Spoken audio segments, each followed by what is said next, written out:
ओम नमः शिवाय। दोस्तों, स्वागत है आपका अपने चैनल मदर अर्थ योगिक यात्रा पे। आध्यात्म की दुनिया में आप सभी का एक बार फिर से स्वागत करती हूँ। आध्यात्म यानी आत्म अध्ययन। आत्म अध्ययन यानी पंच महाभूत की सूक्ष्मता का अध्ययन। इस शरीर मन इंद्रियों द्वारा अपने वास्तविक स्वरूप को साक्षात्कार करा प्रकृति और पुरुष यानी आत्मा और उसकी ऊर्जा से परिचित होना, शक्ति और शिव के एकाकार को समझना। प्रत्येक जीव में प्रवृत्ति होती है। प्रत्येक जीव की एक अपनी प्रवृत्ति होती है, आदतें होती हैं। और मानव देह सर्वश्रेष्ठ योनि है। श्रेष्ठता और सृष्टि के प्रकृति को समझकर उसमें लय यानी एकाकार हो अपने आत्मा को परमात्मा के कनेक्शन को मजबूत कर आत्मज्ञान और आत्मबल प्राप्त करने का, जिससे आपके वास्तविक स्वरूप का परिचय होने पर जीवन और मृत्यु चक्र से बाहर निकलकर ऊपर उठकर, जब आत्मा की गति ऊपर की ओर उधर्व होती है, ऊपर की ओर जाती है, तो जब ऊपर से देखकर उस चक्र में, जब जीवन चक्र के प्रत्येक एक चक्रव्यूह में से को देखते हैं, तो उस चक्रव्यूह से निकलने और उसमें प्रवेश करने की कला में माहिर होते हो। फिर जीवन एक इंटरेस्टिंग गेम की तरह खेलने में भी आनंद और संतुष्टि का अनुभव कर अपने रोल को इफेक्ट डालकर पावरफुल बनाया जा सकता है। जैसे भगवान मानव देह में कृष्ण बनकर आए और खेल भी खेला, यानी लीलाएं की, लेसन्स भी दिए, अधर्म का नाश किया और धर्म की स्थापना भी की। पांडवों के साथ मिलकर अध्यात्म की यात्रा में आत्मज्ञान लक्ष्य होता है। आत्मज्ञान में पंच महाभूत, परम तत्व और मानव देह की आत्मा में सूक्ष्म बनकर बैठा परमात्मा ही अपने अंश के उत्थान के लिए मानव को पूर्ण मनुष्यत्व का बोध कराने की कोशिश लगातार करता रहता है। शिव और जीव के संबंध को उजागर करता है। साल के 12 महीने का प्रभाव मानव शरीर और आत्मा पर उसके जीवन शैली के साथ उसके समग्र जीवन को प्रकृति और पुरुष स्वयं अपनी उपस्थिति का बोध करा आत्मअध्ययन को, ज्ञान को शक्ति से परिचित कराते हैं, या शक्ति से शिव का परिचय होता है। इन सभी में जो है साल के 12 महीने यानी ऋतुएं जो होती हैं और उसकी प्रकृति का असर साधक के जीवन को पूरी तरह प्रभावित करती हैं।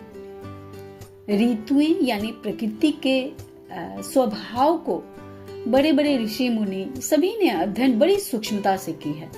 ऐसा ही अध्ययन एक साधक के जीवन का और जीवन पर, मन पर, देह पर क्या प्रभाव पड़ता है, आत्मा में परमात्मा स्वयं को कैसे उजागर करते हैं, इन सभी को प्रकृति को साधन पाथ पर चलते हुए आपके समक्ष निजी अनुभव, ज्ञान, आत्मोत्थान की यात्रा को साझा करते हुए अध्यात्म की दुनिया में आत्मज्ञान के ज्ञान को एक फैलाने की एक कोशिश मात्र है ये मेरी। तो 22 दिसंबर से 21 जून तक का जो समय उत्तरायण के नाम से जो जाना जाता है, इस समय पृथ्वी के संदर्भ में सूर्य की गति उत्तर की ओर होती है।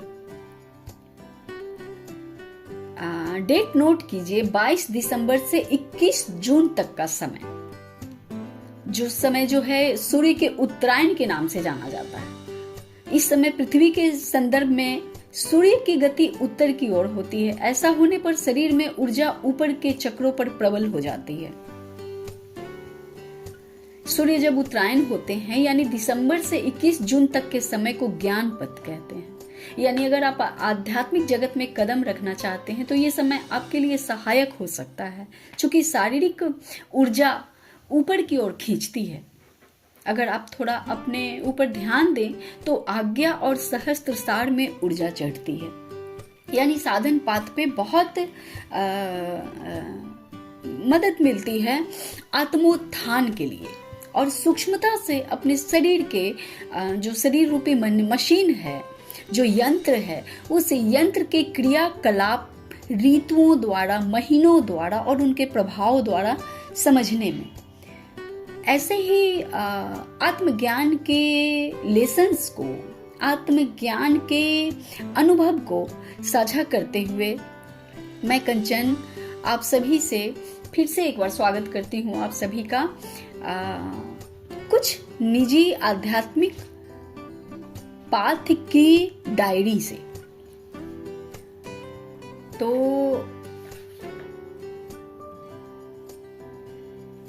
जितने भी अनुभव होते हैं, जितने भी जब आत्मा में अनुभव होती है तो बहुत सारी जब चक्रात जो होती हैं, जो चक्रा जब चक्रा की ऊर्जा जब ऊपर की ओर चढ़ती हैं तो जितनी भी ब्लॉकेज होती है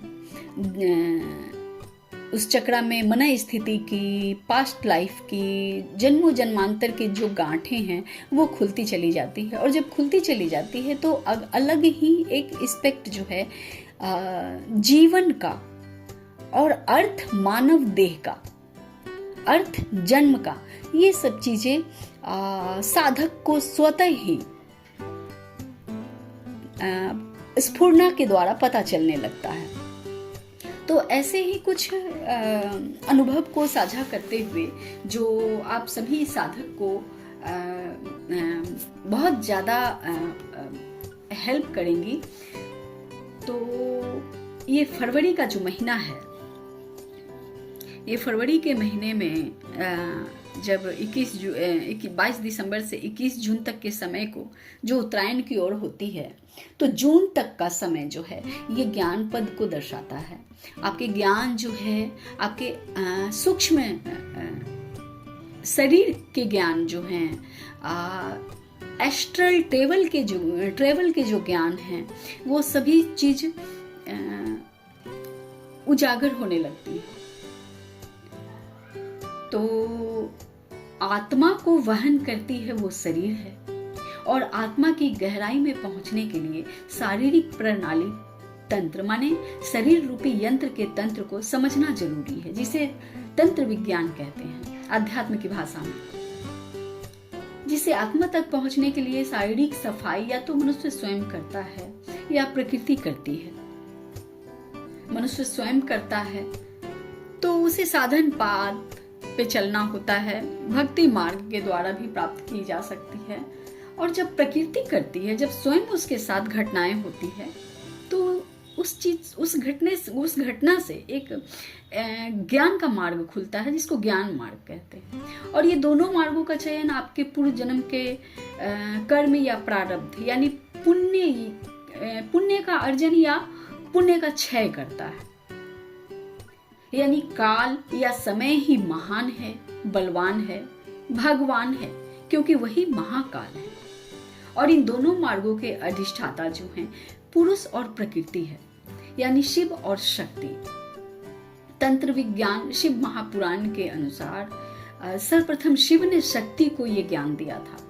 इसलिए तंत्र मार्ग में काल या शिव और शक्ति की पूजा भक्ति मार्ग की जाती है।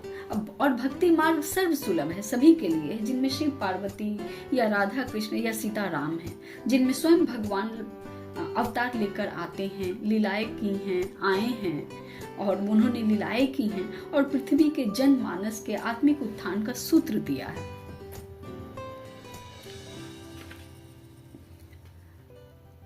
अंततः मेरी समझ का निचोड़ यही है, जब तक ईश्वर के चरण शरण सत्य संग जीव आत्मा को नहीं मिलता तब तक वो अपने आत्मिक स्वरूप को प्राप्त नहीं होता। और अपने आत्मिक स्वरूप को जब कोई जीवात्मा प्राप्त नहीं करता तो उसे अपने यथार्थ, अपने जीवन उद्देश्य को प्राप्त नहीं होता। वो यानी इस भौतिक जगत में या तो अपने पूर्व कृत्य यानी पुण्य या पाप को, कर्म को ही भोगेगा और सिर्फ उसके जीवन की साइकिल चलती ही जाएगी, पहुंचेगी कहीं नहीं। यही पृथ्वी पर इसी भौतिक प्रधान ग्रह पर वो पुनः पुनः जन्म और मरण को प्राप्त होता रहेगा। इससे आगे यथार्थ दुनिया तक पहुंचने के लिए उसे अपने अंदर अपनी आत्मा को टटोलना होगा। फिर वो समझ सकेगा कि जीवन वो नहीं है जो वो समझे बैठा है, इससे आगे का भी जीवन है और इस जीवन की भी यात्रा है जो परमानंददायक है। और ये कथन भी मेरी एक साधक की लिखित डायरी की ही है, जो उनके आत्मज्ञान की वाणी है।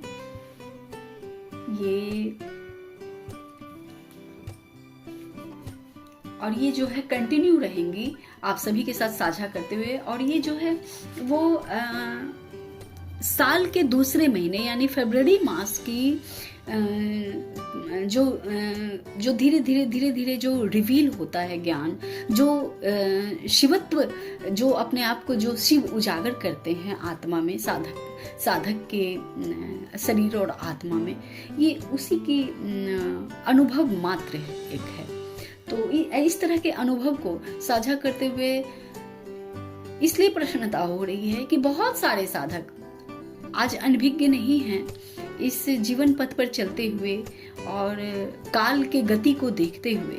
जिस तरह के जीवन स्वतः काल अपनी ओर मोड़कर घुमाकर ले जा रहा है और जिस चीजों को दिखाना चाह रहा है, उसमें उस दृष्टिकोण से देखने पर पता चलता है कि आत्मा की यात्रा जो है, इस शरीर का इस मानव शरीर में जन्म का एक लक्ष्य है।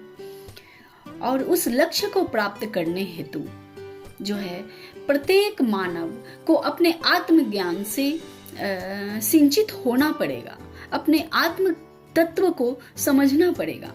तो इसमें बहुत सारी हेल्प करेंगे आपको इस डायरी, इस साधक के अनुभव की जो डायरी है। और इसे फिर से कंटिन्यू करूंगी, जो महीने पे आधारित रहेंगी। जैसे ये फरवरी है तो इस तरह के ज्ञान को मैंने साझा किया आप लोगों के साथ। और फरवरी मास की और भी सूक्ष्म से सूक्ष्मतर अनुभव जो होती हैं, जो डायरी में रेखांकित की गई हैं, उन सभी को साझा करते हुए मुझे बहुत प्रसन्नता हो रही है। और आप सभी के क्या विचार हैं आप लोग भी कमेंट में जरूर डालिएगा, मुझे इंतजार रहेगा आप सभी का। तो फिर मिलती हूँ मैं अपने अगले नेक्स्ट एपिसोड में, तब तक के लिए ओम नमः शिवाय।